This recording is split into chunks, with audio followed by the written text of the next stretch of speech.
Un hombre indígena, nacido en la pobreza, en el campo, es educado en la Iglesia Católica y asciende hasta instalarse en el corazón del poder económico y político de México. Norberto predica el evangelio de un carpintero pobre de Galilea mientras se mueve entre empresarios y Cadillacs de lujo. Esta es la historia de Norberto Rivera y es también, de alguna manera, la historia de una iglesia católica que habla de la virtud de la pobreza mientras administra riqueza, influencia política y alianzas con las élites. Hoy hablamos de la fortuna secreta del cardenal primado de México, Norberto Rivera, con su biógrafo más constante, Bernardo Barranco. Bienvenidos a Largo Aliento.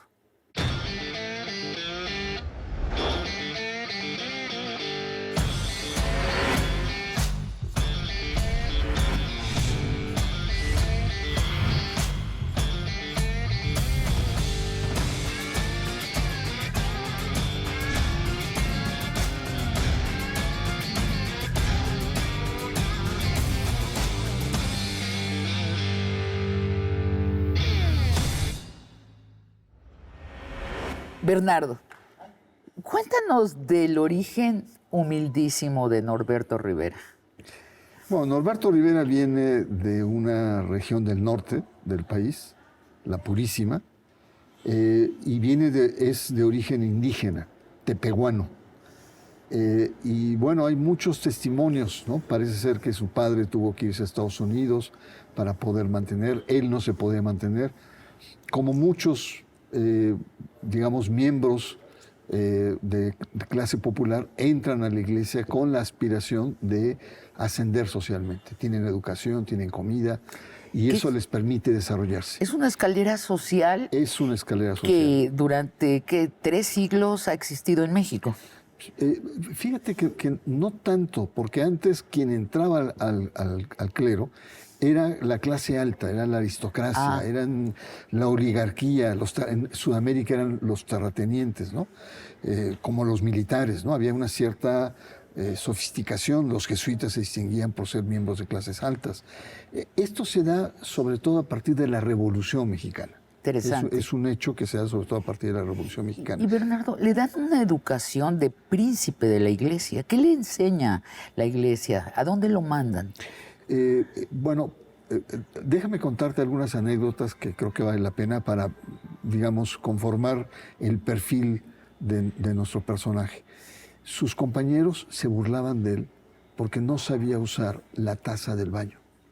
Y entonces él tenía que salir al campo a hacer sus necesidades. Y entonces, evidentemente, no hablaba bien el español. Imagínate nada más, después se convierte en un políglota, habla francés, o sea, italiano. su primer idioma fue el tepehuano. Tepehuano. Sí. Lengua Entonces, indígena. Lengua indígena. Entonces, es un personaje que entra en el seminario, recibe una formación inicial y tiene el padrinazgo del obispo en ese momento, que es López Aviña. Un personaje muy conservador, vinculado, y aquí vas a entender, o vamos a entender muchas cosas de Norberto, es de los últimos, digamos, procristeros que existían. Wow. Ahí hay una línea directa, un conservador, ¿no? Ajá. Procristero. Y él lo arropa, lo acoge y lo envía a Roma. Un personaje dominante, muy dominante al interior del clero, con mucho peso entre las clases sociales, sobre todo las clases altas, y con mucho peso en la política. Y también con muchos manejos económicos, de tal manera que él tenía un apodo, ¿no? Que le decían López Rapiña, imagínate nada más. Él es uno de los primeros grandes mentores de Norberto Rivera y lo envía a Roma a estudiar a la Gregoriana. Y estudia diplomacia, economía, idiomas. ¿Cuántos idiomas aprendió Norberto? Pues tiene, bueno, yo le conozco el francés, tiene algo de inglés, italiano por supuesto, y el español son los básicos, pero obligatoriamente tenía que manejar el latín, ¿no? Entonces, sí, se convierte en 5 personaje. idiomas. Sí. Y esto de la diplomacia del Vaticano, bueno, o sea, es alta diplomacia, ¿no? Sí, él sobre todo, digamos, tiene un bachillerato en social, podríamos decir canónico, y después tiene un doctorado en teología. Ahora, no creas que la gregoriana es la gran cosa, la gran maravilla, ¿no? No. Yo una vez, no, yo pensé que el que pasaba por ahí Sí. salía un sabio, ¿no? Pero me voy dando cuenta que no tanto, ¿no? Que más bien su nivel de formación es medio. Y un día tuve la oportunidad de comer, estábamos enfrente con un gran maestro de la gregoriana. Le digo, oiga, pues no que la gregoriana forma gente, yo las que conozco, dice, ay, Bernardo, por favor, deberías ver cómo llegan. No saben ni escribir. Tienen errores tremendos de ortografía. Y la gregoriana no hace milagros. Es religioso, pero no hace milagros. Eso poco para matizar luego estos, ¿no? Ínfulas, ¿no? Pasé por la gregoriana, tengo Sí. un doctorado. Y también aprende toda una cultura de los vinos, de la comida, del Claro. vestido. Eso viene sobre todo de la cercanía que él guarda con algunos personajes que son sus mentores también. Hablamos primero de un primer mentor, pero después un segundo mentor es Marcial Maciel. Él lo arropa, él lo ayuda para que sea obispo, ¿no? Lo mete en la comisión de familia, ¿no? Él va a y a partir de eso él va aprendiendo dos grandes áreas. Una primera área es la socialité, ¿no? Y una segunda área es la cuestión de los negocios religiosos que tenía Marcial Maciel. Igual que López Aviña, muchos de ellos poco claros, oscuros, digamos, negocios bajo el tapete que armaba. Entonces, para entender a Norberto Rivera hay que entender, digamos, sus maestros. Exacto. Sus grandes maestros. Entonces ahí, pues, digamos, adquiere esta fisonomía de socialité, de clase alta, ¿no? Con los Vázquez Raña, le gusta mucho salir en revistas, iba a los cócteles, a las reuniones, a las comilonas, etcétera, etcétera, ¿no? Incluso tiene también destellos de frivolidad. A ver. Se pinta el cabello. Sí, Entonces, indiscutiblemente. Le dicen el carnal Clairol. El carnal, como cardenal Clairol. Sí. Eso lo puso en ese libro Guadalupe Loaesa, ¿no? Claro. Por supuesto, iba en su línea. Entonces le dice, entonces cada 15 días iban y o sea, ese tipo de detalles van más allá de un personaje y contradice el origen tan popular de un niño que apenas hablaba español. Y después está los rumores que detrás de la basílica se hacían unas orgías gays. Sí, hay muchas historias. Pero déjame... Sí, bueno, ¿le das alguna credibilidad? Porque a mí me lo han contado padres de iglesia, no, que son gays. Hay rumores muy grandes y hay rumores todavía mayores. Orgías. A mí un día... Perdón, Bernardo, pero es que, a ver, imagínatelo en una pantalla de cine. Una orgía de padres gays. Bueno, es... Bueno, estaríamos hablando de... Habría que invitar a Fellini a que hiciera esa escena. Exacto. Va muy bien con su lógica. Ajá. Te voy a contar una anécdota Ajá. que me parece interesante. Había muchos rumores de los dineros en la basílica y cómo la gente que estaba alrededor de la basílica se quedaba con ese dinero. Esos rumores ya estaban ahí presentes. Entonces, una de las reporteras de Radio Red se disfrazó y se puso un micrófono y empezó a hablar con la gente ahí. Entonces habló con una persona que vendía agua fresca de 3 o 4. De Jamaica, de tamarindo. Y le decían, ¿cuánto saca usted? Estoy hablando de hace como más de 20 años. 70,000 pesos diarios, solamente de venta de agua. Pero decía, pero le tenemos que dar a los padrecitos, le tenemos que dar la mitad. Entonces me quedo con 40,000 pesos, que no son malos, los acepto.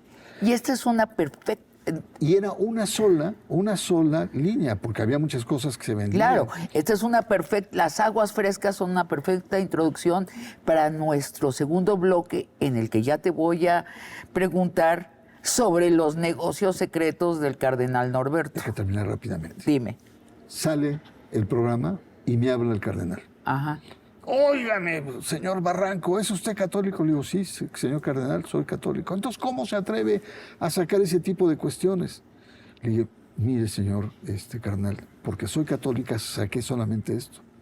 Y no he sacado la regentería que es la prostitución y las orgías que se organizan en la basílica. Empezó a toser. Bueno, pero la verdad me molesta mucho que hagan ese tipo de cosas. Son aguas, señor.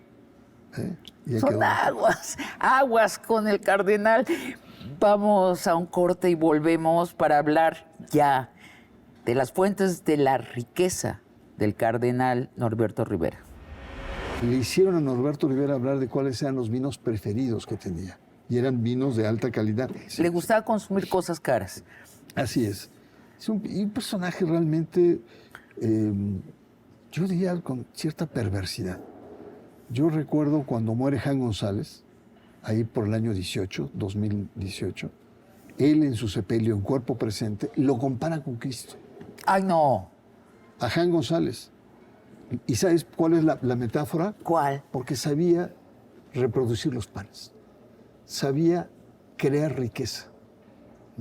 ¿Para él? Era un don espiritual, no como Cristo. Ser. Estamos ante un personaje retorcido, propio de la clase política antigua, mexicana, caduca.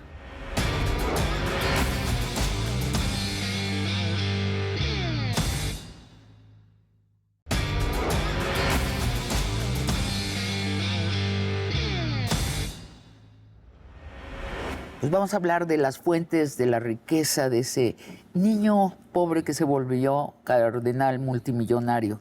La principal, supongo, es la Basílica de Guadalupe. Sí, desde estos tiempos que estoy hablando, hace más de 20 años, se calcula que más o menos eran 1 millón de pesos diarios que entran a la Basílica. ¿1 millón de pesos? Diarios, de hace, qué sé yo, 20, 25 años. Supongo que es mucho más lo que entra. Son 20 millones de visitantes. Supongamos que cada uno dejara 10 pesos, ya multiplicamos la relación. ¿20 millones al año? Diarios. 20 millones de personas. No, 1 millón de pesos diarios de hace 25 años. Ajá. Hoy debe ser mucho más.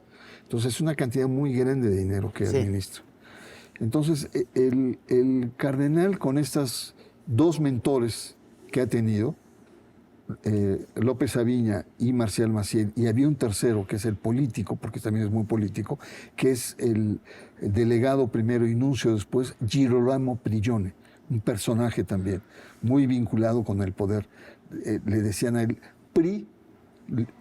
Prigione. Prigione, ¿no? Acentuando el PRI, era muy metido al poder. Bueno, la cuestión acá es que siempre ha tenido la sensibilidad por el dinero, siempre.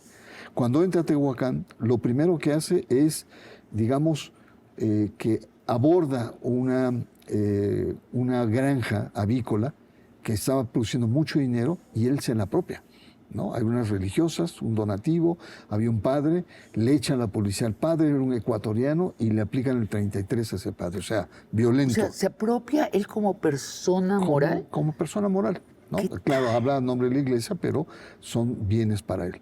Esa sería la primera cuestión. Cuando llega a México como arzobispo, lo primero que hace es ambiciona el control de la Basílica de Guadalupe, que en aquel entonces estaba regido por Schulenburg, Guillermo Schulenburg, el abad, y era una nominación para siempre, es decir, era una nominación, podríamos decir, eterna en su persona. Vitalicia. Vitalicia. Entonces dice, Pablo, que haga lo que quiere el cardenal y tal.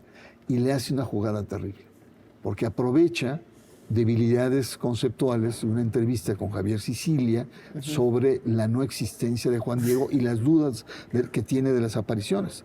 Era un debate, una conversación intelectual, y él, digamos, se habla. Claro, Schulenburg dice, no creo que la Virgen de Guadalupe exista. En el fondo, ¿no? Él pone en duda la existencia de Juan Diego. Ese debate lo lleva a Roma a una revista 30 Giorni. Y esa revista Norberto lo lleva. Norberto lo lleva y en 30 Giorni, que es una revista italiana de gran circulación, lo balconea. Y entonces el Vaticano lo destituye. Y entonces el control pasa a Norberto Rivera. Alta política ruda. En la basílica se mueven limosnas, donativos, turismo religioso, venta de objetos devocionales, fundaciones, terrenos, eventos especiales, redes empresariales que dan dinero para el culto guadalupano. Negociazo, Es para acabar pronto. Él va más allá, ¿no?, de la basílica, y él logra el donativo de unos terrenos de Andrés Manuel López Obrador cuando era jefe de gobierno, y con el capital de Carlos Slim lo que hace es crear lo que se llama hoy la Plaza Mariana. Rudo otra vez. Entonces juega con los locatarios que tenía y los deja fuera, y los deja fuera para siempre. Y todos esos locales los va vendiendo, los va rentando. Y todavía tiene litigios. No, al carnal siempre le ha gustado rudo. Y era un dineral, todo lo que es hoy. En nombre de Cristo. En nombre de Cristo, en nombre de la iglesia, en nombre de Dios. Pero hay muchas historias de propiedades que eran de la iglesia. O recordarás que por cuestiones sobre todo, cómo estaba la iglesia a partir del 17, que no existía. Entonces, muchas propiedades estaban a nombre de laicos de la iglesia, ¿no? Lugares de reunión, auditorios, ¿no? Salas de conciertos, etc. Bueno, Norberto Rivera va haciendo un trabajo de recuperación de todos esos inmuebles que estaban a nombre de laicos, y que son muchos.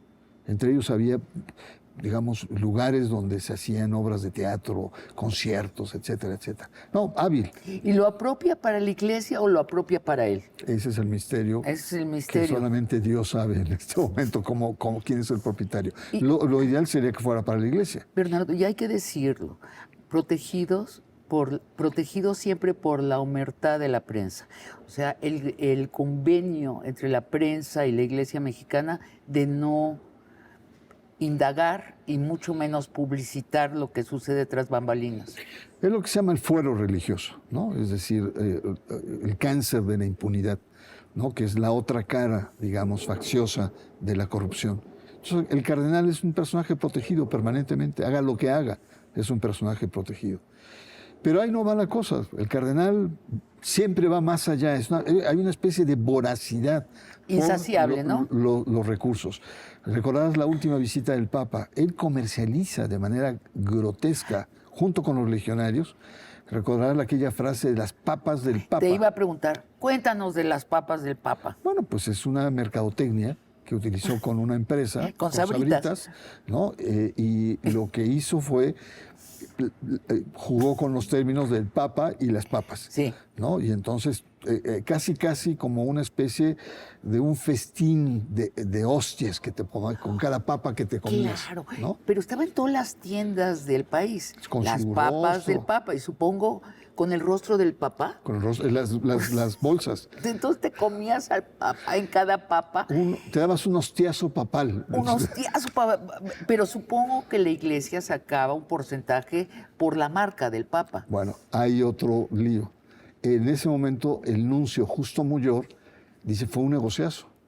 Repartámonos con los asilos, con los niños, con los indigentes y tal. Y Norberto Rivera se opuso.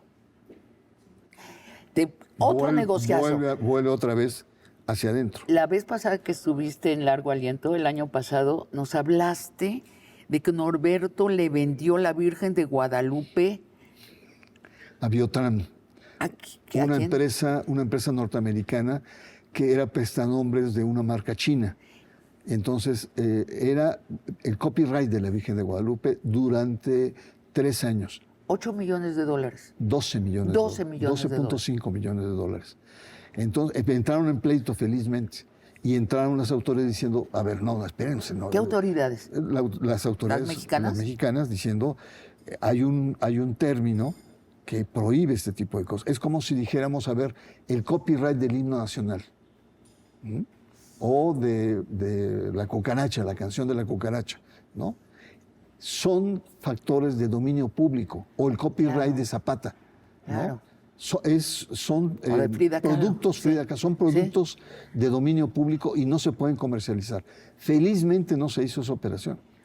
Si no, imagínate, ahorita que esté este gesto con a la Virgen con los ojos rasgados. Es que y los chinos, qué inteligentes, ¿no?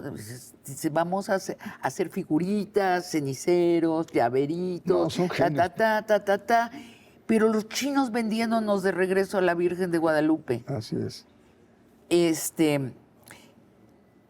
El Yunque, ya nos dijiste, fue protegido y alumno de Marcial Maciel, y eso lo conecta directamente al Yunque, esta organización secreta de la derecha mexicana, donde confluye la derecha mexicana y la iglesia.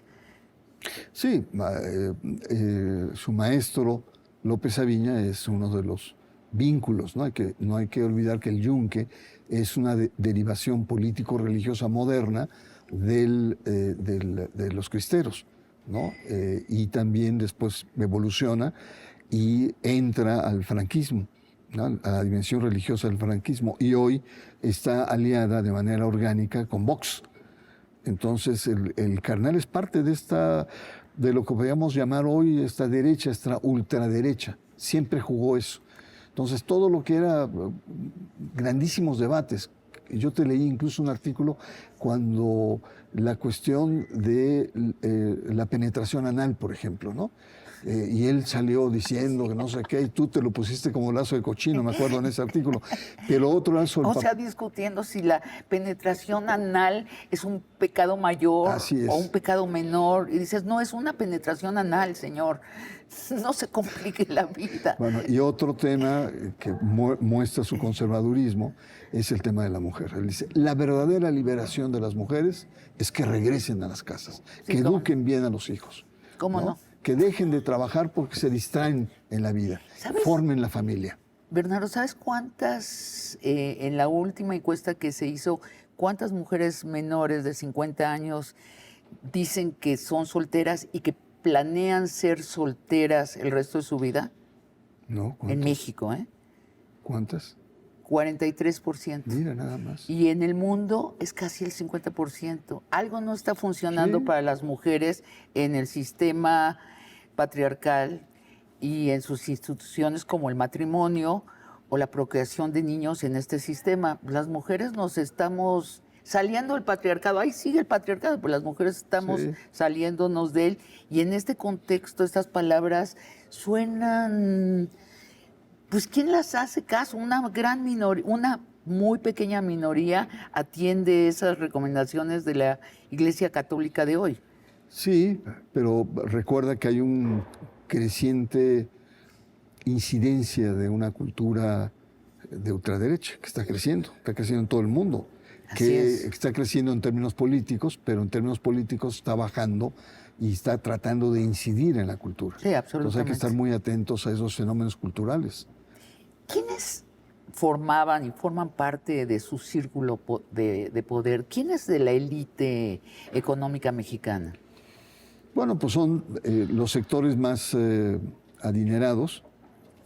Hubo una paradoja de Norberto cuando el Papa Francisco fue nombrado Papa. Él lo primero que hace en julio es ir a la isla de Lampedusa. Y la isla de Lampedusa que recibe las migraciones africanas y que está llena de tragedias, de muerte, de dolor, muy complejo. Solidarizarse hizo el Papa. Al mismo tiempo, semanas posteriores, Norberto Rivera va a un pueblo gallego, en Avión se llama, donde está con los grandes magnates. Está Carlos Slim, está de Los Ángeles, Vázquez Raña, ¿no? Vázquez Raña, está Miguel Alemán, o sea, puro ricachón. O sea, hay fotografías salieron en Proceso de la Jornada, donde está el carnal con un puro jugando dominó, ¿no? Eso es lo que visiblemente conocimos. Sí. Pero por abajo hay un conjunto de empresarios audaces, rapaces, ¿no? Audaces, que se brincan y que forman parte de ese bajo tapete de negocios. Y uno de ellos es la expresión que sacó el FBI de un personaje que acusado de lavado de dinero del crimen organizado, peor de la O se llama. Y él decía, yo soy protegido del cardenal. ¿Y es cierto eso? ¿Qué se sabe? Es un programa, es una serie de documentales que sacó Univisión. No son contundentes, no Sí. son, o sea, por esos programas podemos inducir que hay algo ahí de relación con el cardenal Norberto Rivera. Pero no hay nada probado. Pero no hay nada probado. Pero ya que Sabino, lo estén Sabino, después de toda esta relatoría de atropellos y de manejos de negocios y negocios que se saben que son sucios por parte de Norberto, pues no extrañaría en términos hasta de hipótesis ver que pueda estar en ese tipo de cuestiones.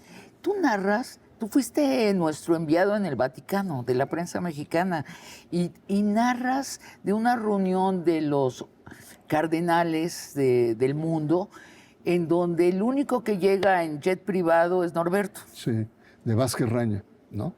Entonces, y que causó cierta molestia, inquietud, Pues sí, diciendo, no, pues siempre viene escoltado por los millones de los magnates empresariales. Ahora, Bernardo, yo te quiero preguntar algo. Hay algo que no entiendo. Supongamos un hombre riquísimo que está preocupado por su alma, se acerca al obispo de México, a Norberto Rivera, y entonces con una preocupación de su vida más allá de la vida, o sea, en el paraíso o en el infierno, le regala cosas a la iglesia mexicana, pero ve a un señor que más bien se comporta como él mismo, como un hombre riquísimo. Ya ahí es donde yo dejo de entender por qué siguen dando dinero a una institución que obviamente está en contradicción con lo que predica. Ya.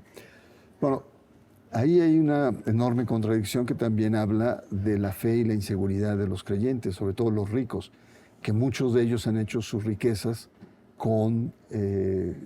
a base de trucos, de trampas, de corrupciones, etc. Y que no es nuevo. Esto en la historia de la Iglesia, y la historia de la Iglesia... Y ni de los ricos. Da canojías, ¿no? Sí. Da perdones, ¿no? ¿Para el más allá? Y para el más acá también. Bueno, Es decir, para el más acá te lo creo, les lava la cara. Lutero, uno de los argumentos que tuvo Lutero para la ruptura es este tipo de comportamientos que tiene la Iglesia. No es solamente Norberto. Lo que está ahí de fondo, y sobre todo en el caso mexicano, es esta cultura de impunidad que tenemos. Es una cultura en la que este señor puede hacer lo que quiere y nadie le va a poder meter un dedo encima, ni un señalamiento, porque está protegido por los medios de comunicación, protegido por los grandes empresarios, por el poder económico y protegido por el poder político. Es una persona, no solamente él, sino muchos religiosos, que se saben, digamos, vincular. El caso más dramático es cuando Norberto Rivera incide para el tema del divorcio, no se llama divorcio. ¿De Fox? De Peña Nieto, y de los dos. De los dos, porque también con Fox fue esta cosa, ¿no? Así es. Que les dijo, sí se pueden divorciar y casar. Técnicamente se llama la nulidad del matrimonio. Exacto. En el caso de Fox, al pobre Fox lo trataron de imbécil, le dijeron que no era apto intelectualmente, un motivo para la nulidad. No recuerdo en el caso de Peña Nieto, pero sí, son estas entregas que tiene estos sectores de la élite religiosa con la élite política y los favores que se intercambian. Ahora, tú que los has presenciado, ¿tú crees que los ricotes están pensando de veras que los pecados se les borran o es de cara a sus coetáneos? Pues mira, es el mismo caso de los narcotraficantes, del Mencho, ¿no? A Mencho le encontraron pues un montón de figuras religiosas. Es decir, son personajes que están en un hilo, ¿no? Entre el bien y el mal, entre la muerte, ¿no? Que lo religioso es un factor de fundamentación, ¿no? Es una especie como de salvoconducto. que no es creíble, pues para ellos sí es creíble, ¿no? Para el mundo del crimen organizado. Pero igual pasa para estos grandes empresarios Sí, claro. que han hecho fortunas a base de jaloneos, de codazos, de cosas sucias, de embargos, de pleitos legales, de no sé qué, de muchas enemistades.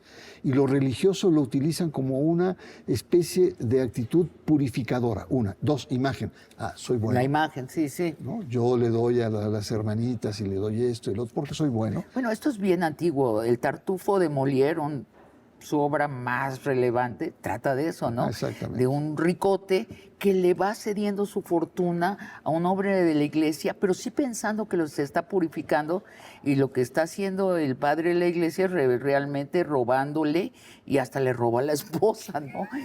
Bueno, Molière es maravilloso. La pederastia. ¿Qué tema? Pues nada, se dice ya como una frase hecha que Norberto protegió la pederastia en la Iglesia Católica. ¿Es verdad? Por supuesto, sobre todo Marcial Maciel, uno de sus grandes mentores. Sí. Él se opuso, utilizó todo su peso político, utilizó todo lo que pudo para frenar las acusaciones contra Maciel, ¿no? Intervino en los medios de comunicación, ¿no? Tras bambalinas, con empresarios, con políticos para frenar la avalancha que se le venía a Marcial Maciel. No pudo al final. Incluso cuando eran tan evidentes, él seguía diciendo que, bueno, faltaba probar, era una prueba de Dios cuando Benedicto XVI lo manda a rezar, a no oficiar más misas, sino a rezar en silencio y en oración. Entonces, la cuestión aquí es que Norberto Rivera, con esto, pues hay casos muy concretos con el padre Nicolás, que estaba desde Tehuacán, no necesitaba ser el gran cardenal. Cuéntanos de quién es Nicolás. Nicolás era un sacerdote, igual adicto a la pederastia, que violaba niños indígenas en Tehuacán, ¿no? En la zona rural de Puebla. Y entonces hubo un incidente en donde uno de los padres de estos niños se le enfrenta al padre Nicolás y le pone una golpiza que casi lo mata. Y entonces el cardenal lo protege y lo envía a México originalmente. Y después de enviarlo a México, lo envía a Los Ángeles. Estaba en ese momento el cardenal Mahony. Y el cardenal Mahony, pero no le dice que era un pedrasta. Y allá en Los Ángeles reincide. Y entonces le reclama a Norberto. En Norberto hay un conflicto. Incluso este episodio lo lleva a que tenga que declarar Norberto Rivera ante las autoridades norteamericanas, ¿no? Entonces ahí se muestra este modus operandi de la Iglesia Católica que Norberto encabezaba, que era esta especie de cobertura, de encubrimiento, que es tan, digamos, lesivo en términos morales, teológicos, pero también jurídicos, como el que comete un acto de violación a los infantes, ¿no? Entonces, ese es Norberto Rivera, es un personaje, pues sí, marcado por esos contrastes, ¿no? Te pregunto sobre cómo vivía, cuál era su estilo de vida, descríbelo. Tú lo sabes mejor que yo. No, sí, tú eres yo el te vi un experto. programa de televisión, en donde en un ambiente familiar, le hicieron a Norberto Rivera hablar de cuáles eran los vinos preferidos que tenía, y eran vinos de alta calidad. Con una destreza de maestría, descorchó una botella de vino. Y él te contó cuál era su vida, bueno, lo que él imaginaba que era su vida. Le gustaba la buena vida. Sí. Vinos, viajes. Bueno, la buena placeres. vida, o sea, hay que decirlo. Burguesa. Estaba totalmente aburguesado. Consumir. Así Le es. gustaba consumir cosas caras. Así es. Es un personaje realmente, yo diría, con cierta perversidad. Yo recuerdo cuando muere Jan González, ahí por el año 2018, él en su sepelio, en cuerpo presente, lo compara con Cristo. Ay, no. A Jan González. ¿Y sabes cuál es la metáfora? ¿Cuál? Porque sabía reproducir los panes. Sabía crear riqueza. ¿Para él? Era un don espiritual, No como puede Cristo. ser. No, ahí están los periódicos. Si el auditorio quiere, ponga en Google, ¿no? Y salen estas historias, ¿no? Entonces, estamos ante un personaje retorcido, propio de la clase política antigua, mexicana, caduca, que ya no tiene más cabida en una sociedad que está cambiando y que ha cambiado. ¿Dónde están los departamentos de Norberto? En la parte exclusiva del sur, cercana al Pedregal, mítica se llama, son departamentos de lujo. La torre mítica de Así Slim. es. Y esos departamentos tienen un costo de 20 millones de pesos. Entonces, Se me hace barato, Bernardo. no sé si sea cada uno de ellos o sean los dos juntos, pero ese es el dato que aparece, digamos, 20 en la millones de prensa. pesos. 20 millones. 2 departamentos. Él compró 2 departamentos. Y no queda ahí la cosa, sino que él disputa con el SAT la devolución de los impuestos y lo gana además.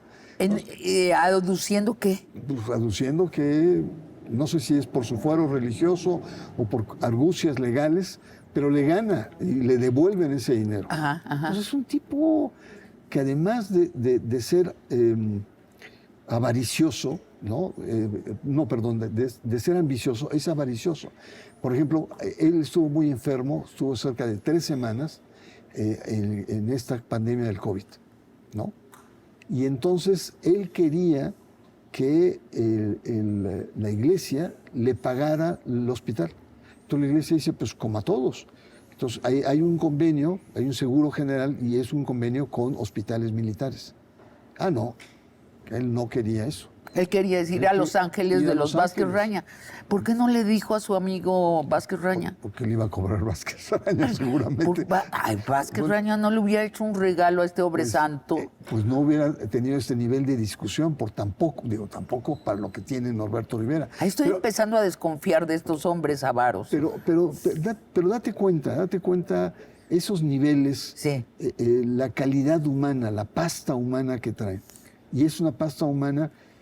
A mí me criticaron mucho porque le golpeaba mucho siempre a Norberto Rivera por las acciones, pero era por esta actitud poco generosa que tenía. Siendo pobre, nunca miró por los pobres, nunca miró por los indígenas.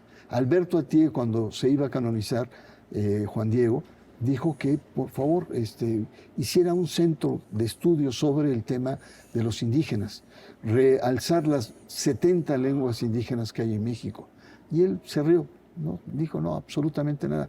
Y hoy lo que es el centro Juan Diego es un cascarón que no tiene ni pies ni cabeza, no hay nada, son puras ruinas apartadas, ¿no? Y todo el fuelle y el lustre que le dio a Juan Diego, incluso cuando cuando muere Juan Pablo II, él decían que iba a ser el Papa, ¿no? Tenía mucho peso. Sí, fue uno de los candidatos serios. López Dóriga le dijo, oiga, su excelencia, tal, no, por favor, ¿no? Le contestó, no. Que su mejor credencial es que era de piel oscura. Así es. Y de un país que tiene, ¿qué? México. Muy querido por el Papa, porque es el país con el mayor número de católicos de hispanohablantes en el mundo, frontera cultural y religiosa. Tenía una gran oportunidad. ¿No? Un cordón cultural entre Sudamérica. Sí. Y entonces le dice a López Dóriga, no, hombre, mi hermana tiene más posibilidades que yo para ser Papa, ¿no? Pero si llegara a ser Papa, me llamaría Juan Diego. Claro. Ya lo estaba tramando ahí. Bueno, se dan las cosas, no sale él, sale el Papa Francisco, y después salen todos los escándalos de Maciel y su involucramiento con 15 curas más, etcétera, etcétera. Y después me preguntan a mí en el siguiente cónclave, cuando renuncia Benedicto XVI, ¿y qué posibilidades tiene Norberto Rivera? Y yo le contesto al reportero, mire, yo le veo más posibilidades a la hermana de Norberto Rivera que a Norberto Rivera. O sea, en muy poco tiempo vino una debacle en la persona de Norberto Rivera. Que se explica por el cambio de actitud del Papa, de Francisco, hacia el problema de la pederastía. Empezó también con Benedicto XVI. Sí. En el caso de Maciel, lo estudia y ve que Norberto Rivera es una persona que lo encubre. Y que Francisco, dentro de lo conservador que es un papa católico, sí mira hacia los pobres. No, claro, no solamente mira a los pobres, al tercer mundo, la ecología, el tema de los migrantes, no, una agenda compleja y retadora, digamos, para los grandes intereses mundiales. Pero en el caso de México, cuando viene el 2016, le pone una verdadera paliza a Norberto Rivera. El sentido, en catedral, Francisco a Norberto Rivera.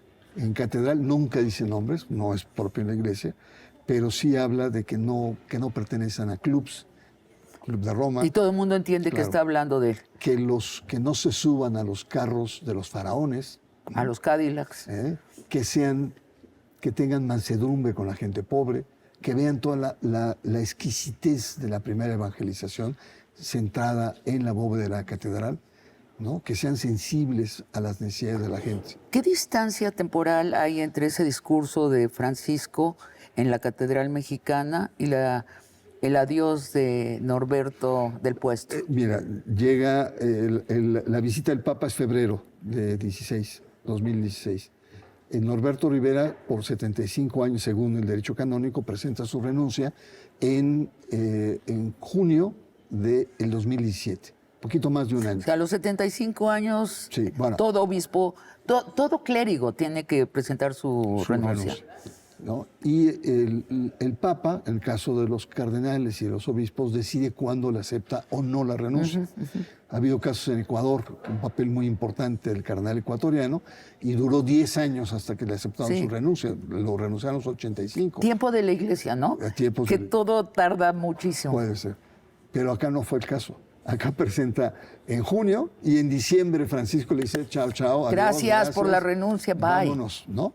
Igual que lo hicieron con Méndez Arceo, que lo presenta el viernes y el lunes le aceptan la renuncia, o a Samuel Ruiz.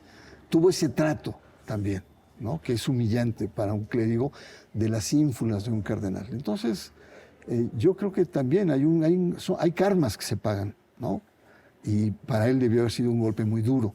Por ejemplo, el Juan Sandoval Íñiguez, el cardenal de Guadalajara, duró 3 años y medio hasta que le aceptaran la renuncia, ¿no? Sí. Y a él, en poquitos meses... No, pues aparentemente el Papa estaba muy contento de destituirlo. ¿Cómo nos va con su sucesor? Que no sabemos nada de él, Espérame, Bernardo. ¿De quién me hablas? Del sucesor de Norberto. ¿Hay un sucesor de Norberto? ¿No hay? ¿No hay un obispo? Bueno, yo no... Es un cardenal ¿sabes qué? invisible, ¿no? Tengo que buscar en Google cómo se llama. O sea, Norberto estaba... Carlos Aguiar Retes, pero no ha hecho nada, no Se sale, nos ha olvidado no hasta dice. el nombre del obispo. En cambio, Norberto era... A todos los mexicanos sabíamos quién era el obispo de México. Yo Ahorita también, tenemos yo que también. buscarlo en Google. ¿Qué ha pasado? ¿No hace nada o tiene una actitud No, dicen que secretiva? va muy seguido a Roma, que está en varias comisiones, que le encanta el ambiente de la curia romana. Sus intereses están en otro lado, no están acá. No es un pastor que esté con la gente, no tiene una propuesta mediática, es invisible. Lo único que hizo al principio fue dividir la gran arquidiócesis de México en varias, en Xochimilco, en Azcapotzalco, etc. Pero de ahí no ha pasado nada. Un cura muy amigo, que es muy cercano a él, estaba enojadísimo conmigo porque hice un artículo y un programa en Sacro y Profano que se llamaba ¿Y dónde está el cardenal? ¿No? Es como, Sí, ¿dónde está está? el piloto? Porque no lo vemos. Así es. Estaba enojado. No, es que no hay que ver, que no quiere llamar la atención, no quiere ser protagónico, que va a las parroquias, etcétera, etcétera. Nada se sabe. Dicen que hay en redes, pero no tienen peso. Y otra cosa que no les ha gustado es que ha puesto impuestos a las parroquias. ¿Puso impuestos a las parroquias? Creo que los ingresos, el 10% de los ingresos tienen que ir a la curia. No, pobres parroquias, muchas apenas sobreviven. Y después está el problema de personal de la Iglesia Católica en Latinoamérica, que cada vez hay menos sacerdotes hombres, ¿no? Sí, ¿no? Y cada vez hay menos creyentes. El descrédito de la Iglesia en América Latina es tremendo. Hay estadísticas, ¿no? Que nos muestran, estadísticas serias, que nos muestran que hay una caída de más del 35% de católicos en el continente. ¿En cuánto tiempo? En menos de 30, 40 años. Que coincide. Es bárbaro. No, es tremendo. Es bárbaro. Tremendo. Entonces, bueno, el panorama es complejo, pero lo interesante es que una de las figuras como la de Norberto Rivera, que nos ha ocupado hoy, es una especie de figura que refleja un tipo de iglesia que ya no debe seguir. Te adelantaste para nuestro tercer bloque. Vamos al tercer bloque donde hablamos precisamente de esto. ¿Qué simboliza Norberto? Volvemos. Yo en algún momento pensé que la tendencia de Norberto Rivera era una tendencia que venía hacia abajo. Pero hoy la ultraderecha que está creciendo nos está replanteando que podría darse otras formas y otros Norberto Riveras en el escenario. Claro, porque la ultraderecha, el sinónimo es decir que es la reacción. O sea, es la reacción a los vientos que cambiaron, es la ultraderecha. Pues ojalá no tengan éxito pues mira, en su regreso. Mi mirada no es tan... no eres optimista.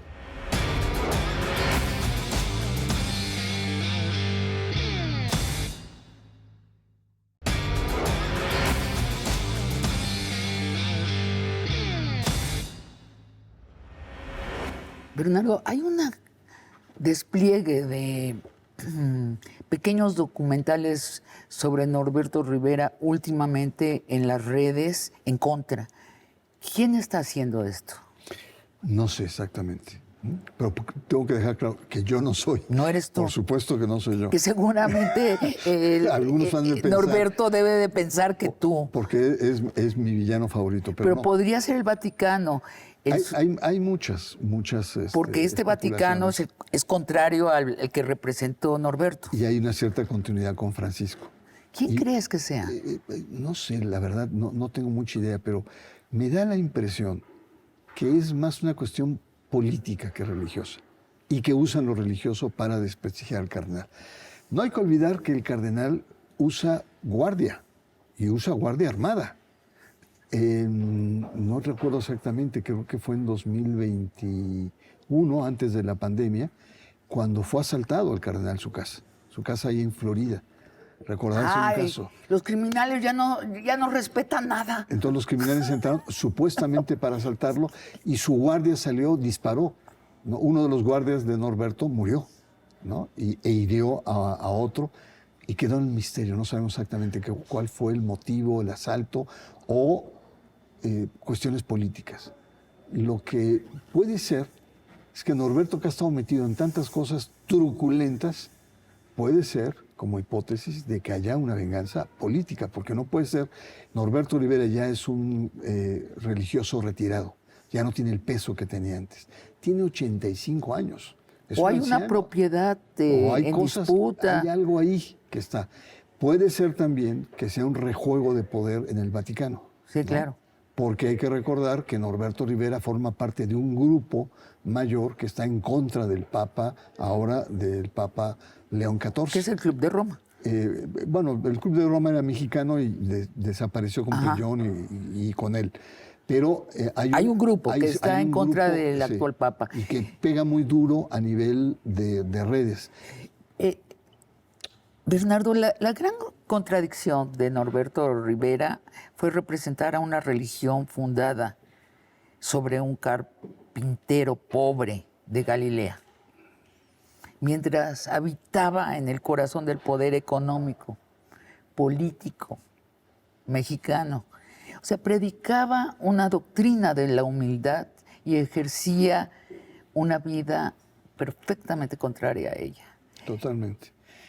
Sí, Norberto Rivera no solamente está lleno de contradicciones, sino es un religioso anticlimático, ¿no? Porque la vida de la Iglesia plantea la simplicidad, las órdenes religiosas plantean voto de pobreza. No pueden tener bienes los religiosos. En el caso del clero secular, que pertenece a Norberto, no es así, pero hay un llamado a vivir con simplicidad, ¿no? El Papa mismo, Francisco, cuando llega y se quita todos los oropeles, ¿no? Usa sus viejos zapatos, se quita las cruces, las capas medievales, etcétera, ¿no? Ya no habita en las habitaciones pontificales del palacio, sino va a un hotelito. Es decir, en ese sentido, la Iglesia está como tratando, sobre todo de una época imperial que viene desde el siglo XIX, a tener como otro rostro, ¿no? Hablemos por un momento, ya casi se nos termina el tiempo, pero de esa Iglesia imperial, porque creo que Norberto es un muy buen representante de esa Iglesia que en sí misma encarna una contradicción. Sí. La prédica de Cristo es la humildad, la sinceridad, el contacto con el prójimo, el amor al prójimo y el amor a la naturaleza. Y esta Iglesia imperial, que así la llamas, es dorada, está llena de oro, de oropeles dorados. Yo recuerdo mi visita en adolescencia al Vaticano, que yo dije, no entiendo. Esta es una de las ciudades imperiales más impresionantes que he visto. ¿Qué tiene que ver esto con ese hombre que caminaba descalzo, que terminó en una cruz, clavado?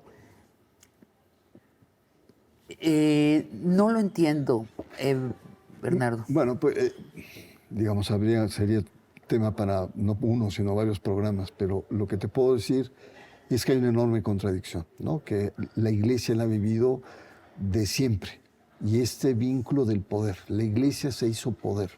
En la Edad Media se hizo parte de la estructura de poder, y eso lo llevó a tener desviaciones muy importantes que Lutero y otras desgajes muy importantes, como, bueno, también sucumbía frente al poder, como son los ortodoxos orientales, los católicos orientales. Pero lo importante acá es que ese mensaje no desaparezca, y yo estoy muy preocupado porque está reapareciendo. La Iglesia imperial. La relación entre religión y poder. Sí, entre la ultraderecha. La ultraderecha en Estados Unidos, ¿no? Y en el mundo, en Latinoamérica, en España, con Vox. Entonces, ¿qué significa? Significa que es el fin de la laicidad, que la laicidad está quedándose atrás, y hay una ambición y hay una utilización de lo religioso. Norberto Rivera se inscribe en esta tendencia. Sí, es un representante sintónico con esa iglesia. Lo mismo me pasa a mí cuando entro a gran parte de las iglesias, que veo todo dorado, las paredes dorado, o sea, la alusión al oro. Y luego a este hombre clavado, desnudo, casi desnudo, en una cruz sangrando. O sea, para mí el contraste es cada que entro a una iglesia tengo un cortocircuito. Digo, ¿de qué va? ¿Qué es lo que es de veras? ¿El oro o el hombre clavado en la cruz? Me recuerdas a mi hijo Gabriel cuando tenía 5 años y fuimos a una iglesia en Oaxaca, está el Cristo Negro, que es muy dramático. Este Cristo que está todo fregado, todo golpeado, todo. Y Gabrielillo se le queda viendo y me dice, papá, ¿y creemos en este que está todo jodido? Le dije, pues sí, ¿no? Pero, o sea, es como difícil de explicar lo que significa la humanidad, lo que significa la entrega, lo que significa todos los aspectos simbólicos que tiene. Pero sí, yo creo que la iglesia en este momento, si tú ves el debate hoy en el mundo, esa utilización política de lo religioso que está utilizando la ultraderecha sionista en Estados Unidos, el único que ha enfrentado, que ha dicho no, ha sido el Papa León XIV. Y dice, voy a seguir hablando de la paz y voy a seguir advirtiendo ese uso político de la religión ante la violencia. No es posible, ninguna religión justifica la violencia, cualquiera que ésta sea.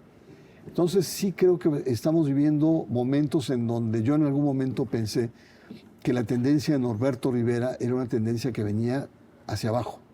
Pero hoy la ultraderecha que está creciendo nos está replanteando que podría darse otras formas y otros Norberto Riveras en el escenario. Claro, porque la ultraderecha El sinónimo es decir que es la reacción. O sea, es la reacción a los vientos que cambiaron, es la ultraderecha. Regresemos al siglo XX, cuando las mujeres estaban en sus casas, cuando los frailes estaban cenando con los hombres ricos. Regresemos a toda esa corrupción que había en el siglo XX, pues ojalá no tengan éxito pues mira, en sus regresos. Mi mirada no es tan... no eres optimista. Yo pensé que con Francisco se iba a parar, pero el problema no es lo católico. Lo católico en el corto plazo con este Papa podría frenar personajes como Norberto Rivera. El problema es el entorno mundial que hay, ¿no? Ese entorno, llámese Francia, llámese Estados Unidos, llámese Argentina, llámese El Salvador, llámese Hungría, etcétera, que está corriendo precisamente este fantasma que ya no es el comunismo, sino es el conservadurismo extremo, que tiene una fundamentación religiosa. Bernardo, como siempre, fascinante escucharte. No, al contrario, gracias. Nos vemos pronto en Largo Aliento. Encantado. Muchas gracias, Bernardo. Al contrario. Y a ustedes, amigos y amigas, los espero la próxima semana en otra conversación de Largo Aliento.